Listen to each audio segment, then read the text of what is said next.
যদি কোনো ব্যক্তি চামড়ার মোজা পরিধান করে আর সে যদি মুকিম থাকে, তাহলে তার জন্য একদিন এক রাত পর্যন্ত এই মোজার উপরে মাসাহ করা তার জন্য জায়েজ।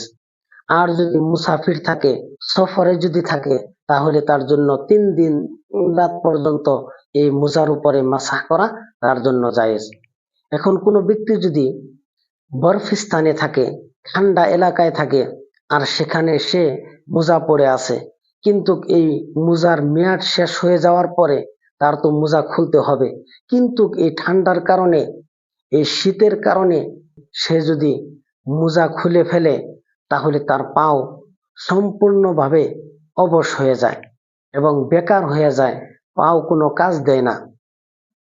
এরকম অসুবিধা যদি হয়, তাহলে তার জন্য শরীয়তে মাসলায় তার জন্য এই কনসিডার দিয়েছে যে সে আর মোজা খুলতে হবে না।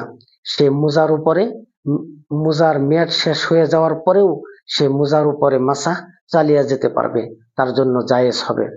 তার কারণ ওই সময় ওই ব্যক্তির উপরে ওই হুকুম জারি হবে, যে ব্যক্তির নাকি হাত পায়ে যদি কোনো জখম হয়, আর ওই জখমের মধ্যে ব্যান্ডেজ করা থাকে, ব্যান্ডেজ করা হয়, আর এই ব্যান্ডেজের মধ্যে মাসাহ করা তার জন্য জায়েজ হয়, আর ওই সময় পর্যন্ত এই ব্যান্ডেজের উপরে মাসাহ করা জায়েজ যতক্ষণ পর্যন্ত এই জখম তার ঠিক না হয়।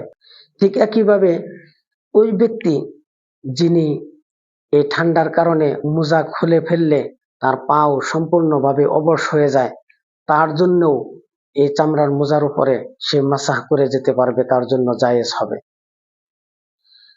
আল্লাহ তাআলা আমাদেরকে এসব মাসলা মাসাইলের সঠিক জ্ঞান আল্লাহ তাআলা আমাদেরকে হাসিল করার তৌফিক দান করুক, এবং কি এসব মাসলা মাসাইল আমাদেরকে সঠিকভাবে আমল করার তৌফিক দান করুক। এর হাওয়ালা ফাতাওয়া দারুল উলুম মা ইমদাদুল মুফতাইন।